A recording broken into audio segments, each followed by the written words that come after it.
Hello, everyone, and thanks for joining us for Access City Council. I'm your host, City of Las Vegas Communications Director David Riggleman. Coming up on this show, Victoria Seaman is sworn in to serve again as the Ward 2 City Councilwoman, and 3 municipal court judges also take the oath of office to serve here in the City of Las Vegas. Here to discuss these topics and much more is, of course, the Councilwoman who represents Ward 2. That is Victoria Seaman. Welcome and congratulations. How are you? Thank you so much. I'm very excited to serve for another 4 years. I love my job. Well, you know, the last time you were on, we got to mention the fact that you had won, but you hadn't been sworn in yet. So We're going to show a little bit of that today.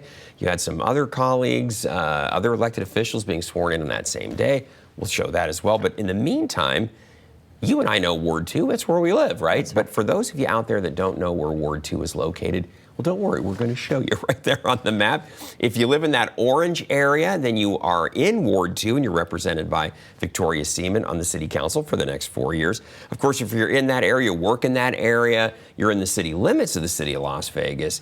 And, you know, some people aren't always clear on where city is and county. And North Las Vegas and so on and so forth. So anyway, that helps guide you, and you know. So Councilwoman represents Ward 2. And as I mentioned, when you were on the program 6 weeks ago, you had just been reelected in the primary, which is a big deal. If you get 50% of the vote in the primary, then you are declared the winner. 50 plus 1. 50 plus 1, you were declared the winner. And so you and 3 judges managed to do that here in the city. And this was very exciting because you ran against, there were quite a few candidates that ran. 6. And to get a majority of the vote with that many people, that is a very rare thing, very hard to do. So that ought to speak to, I mean, people obviously feel like you're doing a good job if you can have all those candidates and still manage to get 50% of the vote. Well, I do think we have done a good job, and I give a lot of credit to my office as well, because as you know, it takes a team, and my team really takes care of those constituent issues, and we do a lot of great things in the ward. And my husband walked 5,000 homes. That always helps. See, you got it's a team effort all the way around. So my husband reminded them of all the things that we're doing, and we were very successful. And I thank the constituents of Ward 2 for wanting me to serve another 4 years. Because last time you were here, you'd been reelected, but you hadn't been sworn in yet, because the process is the primary takes place, then the election is canvassed and certified. That takes place about a week or 10 days later. And so the next council meeting after that is the swearing in, and that wasn't until July 20th. Right. So we're going to show you a little bit of that. You posted on Facebook to another 4 years as your councilwoman. And here you are with your family. And there's Mara Goodman, and she's about ready to swear you in with the rest of the council. And my daughter flew in for one day to make sure that she was there. And I had my team up there and my consultant, Tom Letitia, because, again, you know, we all worked very hard to be able to serve the constituents for another 4 years. So there's the swearing in of Councilwoman. It's a very exciting and exhilarating event. I think when you're first sworn in, you've been an elected official previously, getting reelected or elected is hard enough, but then I think you realize quickly that now the hard part really starts. Now you got to serve the constituents, and that's really where the rubber meets the road. Right, so, it is. But you've been down that road before, so you know exactly what that entails and how hard that work can be. But there you are with your family, and here's to the next 4 years. So. And it also, every election, it inspires me to work even harder. I don't know. I mean, we already work hard, but, you know, you come up with more ideas and more things to make the community better, and we learn more. Yeah, because the constituents are speaking to you. Exactly. Yes, we learn more about the community, but we learn more about our own ordinances and how we can change or modify them to best effectively serve the community. Right. Because things change. Yeah, they do. And again, it's a challenging job because there's so many different needs in the community. So you have stepped up and are ready to take on the next 4 years. It's good stuff, of course. And then also, as we mentioned, you also were joined by 3 members of the municipal court. You posted this on Facebook. You said, "Congratulations to the municipal court judges, Burt Brown, Cynthia Leung, and Judge-elect Kelly Giordani. And of course, Kelly is no longer the judge-elect. She is now the judge for that department over at Municipal Court. So that took place on that very same morning after your swearing in, and the 3 judges were also sworn in. So. And great judges they are. We're lucky to have them. A few of them are so good that they scared everybody even having a race with them. That's right. There was That's no right. primary and no general. Yeah. And they are amazing. What they do for the community is unbelievable. We're going to talk a little bit about that in just a few more minutes, a little bit more. But each of the judges has a specialty court. That's right. We'll have repeat offenders, people who come back to the court for a variety of reasons, and they'll be back in the system again and again. And so the judges, each of them with their own expertise and own areas, are looking at ways that you can kind of break that cycle of what they call recidivism, where you come back into the courtroom over and over and over. Cynthia Leung, we saw, she has Women in Need, the Women in Need Court. And we're going to hear more from Cedric Kern. He wasn't sworn in that day, but Judge Kern's court is the youth offender court. Yes. It's young people who Yes. keep coming through the system over and over and over. Kelly Giordani, we're seeing there. Kelly worked in the city attorney's office, so she was a city employee, someone we knew well here at the city, working under Brian Scott, our city attorney, and she ran for judge and was elected herself. So good for her. It's a challenge to do that. We're very proud of our judges. Yeah, so good for her. And then on that very same day, Councilwoman, you recognized our Citizens of the Month on July 20th. I did. It was Ronna Goodman and Dan Roberts from the Vegas Voice. Vegas Voice advocates for seniors. Yeah, seniors and the needs that they have. Yeah. These two have done so much in this state for protecting seniors. They advocated for the changes in the guardianship laws that led to the arrest and conviction of April Parks. I think I told the story at that meeting that when I was running for the state legislature, Ronna had a meeting with me about our guardianship laws. And when I left the meeting, I said, either she's a little kooky, because I couldn't believe what Things she was telling me. Or that extreme, right? Exactly. We have some really antiquated laws that need to be changed. Yep. And it was the latter. It was the latter. It certainly was. Because that woman is an incredible woman, and she's done so much for the seniors. Councilwoman, explain a little bit for people that maybe aren't familiar with what the situation was prior. What was the situation with the guardianship laws that made some of our, especially our seniors, so vulnerable in those situations? Well, especially for, we get a lot of retirees that move out here, and they don't have their children here. Here's one that I was really instrumental in changing with Marilyn Kirkpatrick and Ronna Goodman was, if your kids lived out of state, they were not allowed to be your guardian if something happened to you. So that's when you would see the public guardians or the private guardians go in and take over your estate, take over your health decisions. Bank accounts. And your children had no rights, even if you had a trust. Wow. Yeah. So that was just some of it. Was that unique to Nevada, Councilwoman? Pretty much. Yeah, wow. You didn't see that. And again, I think it was just unintended consequences of the way it was written, but we changed that. And that was one of the things that while we were doing the guardianship bill that I made sure we put in there. And now you have guardianship lockboxes, which took another legislative session after I left to create the boxes. But my husband and I were living here without our children, and we felt, what would we do? We have a trust, but they would have no rights to our estate or our medical decisions. So I have to say, Ronna Goodman and Dan Roberts are champions. They don't get paid. They don't have a company that does this. They have the Vegas Voice, which is a magazine that talks about seniors issues. Seniors issues, and they're angels. I love them. They're angels. I've done some guardianship town halls with them. I did it when I was in the legislature. I did it when I was in between office, because it's so important that people know. We don't know what we don't know, right? Right. And who would have imagined that? It's like, if my kids aren't here, I'm going to have to have a guardian if I'm up in age, advanced in age? Yeah. Who would never have thought that? Yes, and a lot of families' lives were destroyed until it was fixed. Yeah. Because one bad apple came in and took advantage of that. Sure. I mean, I'm sure there were more, but one really bad apple. Obviously very fitting that they were recognized as our July Citizens of the Month. That was very, very appropriate, especially in light of what you're saying. Is I think, like a lot of people, had no idea that was the situation. So. I couldn't believe her Yeah. when she told me. Speaking of our course, we'll switch back to the courts a little bit.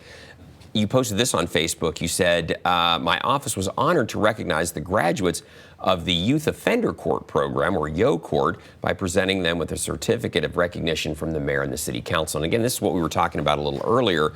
That's Judge Kearns that you saw Right. there in the back. And this is for young people who repeat and end up back in the court for a variety of reasons. And so Judge Kearns, that's him in the back there. Right. His role is to try to help break that cycle of coming back through the system for the same offense or same type of offenses. Another over and over and over. person in our community that is changing lives. We have so many great people in our community that really care, and he's another one. Yeah.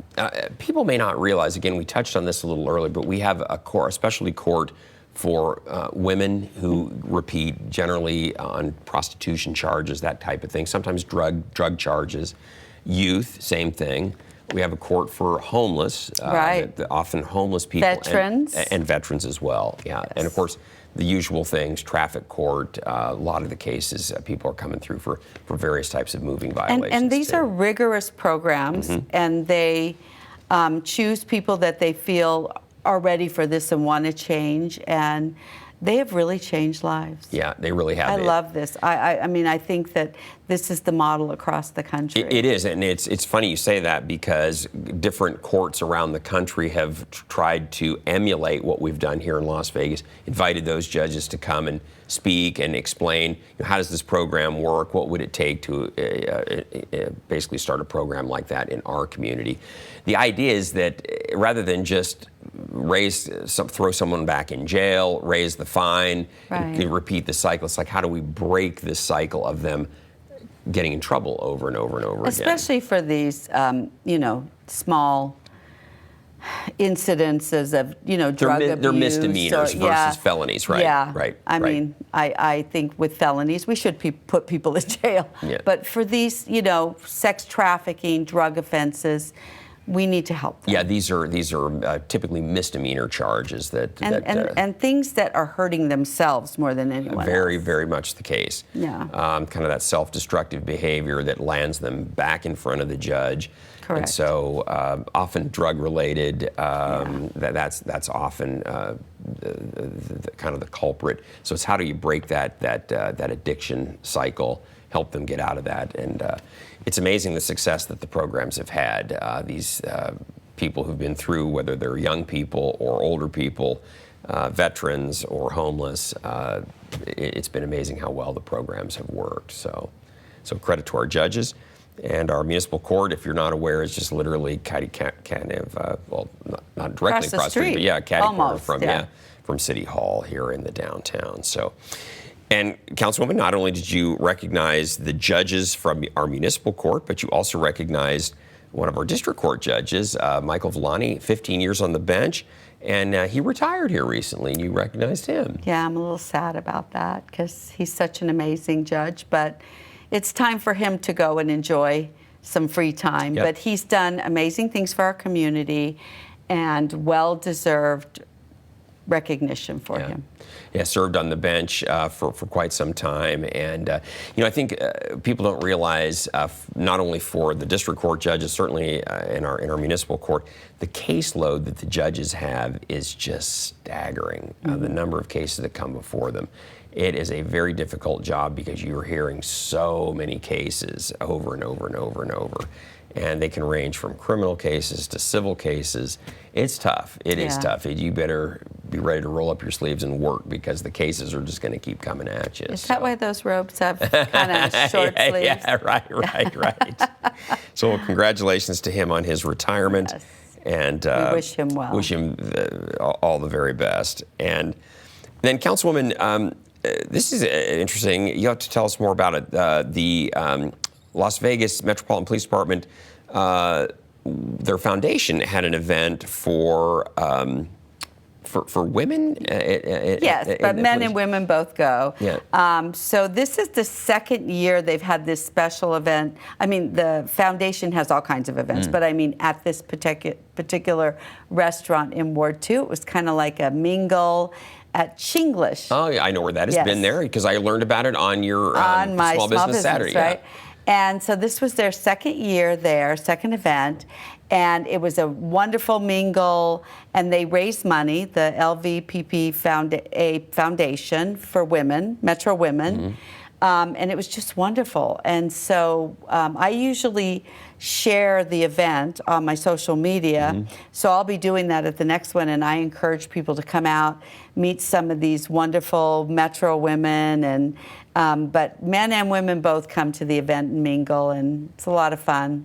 And are they trying to encourage women to become part of the police force? Is that part of the part of it? But they raise money for their foundation to do great things. Gotcha.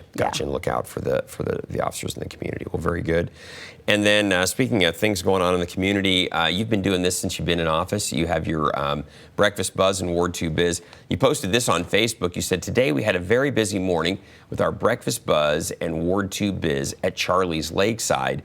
And folks, if you've not heard of this or kind of understand how it goes, it's basically just a very casual time for people to get together, talk with the councilwoman about issues in the ward. Yes, and we usually have a Metro officer and one of our marshals there, and they get a lot of questions too about different things going on in the community, a little bit about crime going on in the community, and it is a lot of fun, and we get some of the same people every month and some different new people in the ward. That was a big turnout. That was a huge turnout, and breakfast is on us. All we ask is that you RSVP so we know how much breakfast to have. And you do these every month, right, Councilwoman? Every month since I've been elected, yes. It's like clockwork. But it's always on a Saturday, but it differs in the date. You know, one might be the first week, one might be the third week. So you just have to keep up with us on our social media or join our email list. But we welcome new people all the time, and it's just getting bigger and bigger and bigger, and it's wonderful. Yeah, and I think people love it because it's just so informal versus having to come to City Hall and talk to the councilwoman, and all of that. This is over a cup of coffee, over some breakfast. Talk about what's going on in the neighborhood. Maybe you have an issue, or if you just want to hear and connect with the rest of your neighbors. Right, and my staff is always there, all of them, so that they can take issues. They'll take your name, number. They'll document what the issue might be. Figure out who in the city can help you. Or they'll give them their card so that they can contact them. Look on our website too. We have a lot of fun. Yeah. A lot of fun. And it travels around too. It's at different places each time as well. Yes, in Ward 2. Yeah, always in Ward 2. Very good. So those will be coming up. And then I love this. On July 15th, we've had the NBA Summer League has been here, highlighting these new guys that have come into the league and give them a chance to showcase their talents. But you also, while you were there, recognized some of our local teachers and educators. Was it this before the game or maybe at halftime? Halftime, yeah. Halftime. Wow. I could not believe how popular and busy and crowded this NBA Summer League is. It's a big deal, yeah. And people come from all over the country. They do. And it was a great opportunity to thank those educators. They worked so hard educating our children, and through COVID and everything else. Yes, they really deserve to be recognized. So they got a little bit of recognition there at the halftime, and those teachers were selected by NBA League. Oh, the NBA selected them. Yeah. Wow. Yes. And you got to present them. I presented them. Wow, congratulations. It was an honor. Yeah. Well, good for them, and congratulations to them. And you guys got to see some good basketball in the process. We sure did. Too. Yeah, exactly.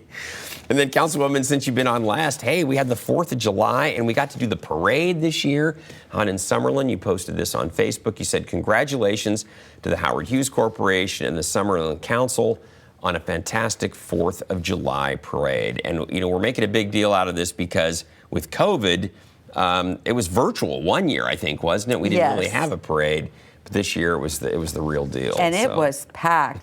People could not wait to get out and see that parade. It was a lot of fun. And look at you riding on Big Red. You're all by yourself on there, too. You got the whole truck to yourself. Nice. I should have brought my dog.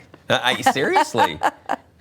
Big Red is just one of our historic fire engines we've had for many, many years. It's been restored, and it'll make appearances at things like parades. So, there you were. It was a little warm that day, as I recall. A little. Yeah, but there you were, no problem. I'm getting up in there, be out in that sunlight and saying hello to everybody. But we did. We had a nice crowd. And with the pandemic, so much changed. But I think you're right. People are really ready to get out there. I just hope we're so behind the pandemic. I mean, I feel like we're almost back to normal. I hope so. Don't you feel we're a little bit back to normal? I think it's like we make progress, and then it seems like we'll take a step back, and then maybe a couple steps forward. Let's just. I want it in our rear view. Yeah, let's window. go. Let's just put it behind us and move on. But we'll get there a step at a time, as we always do. So.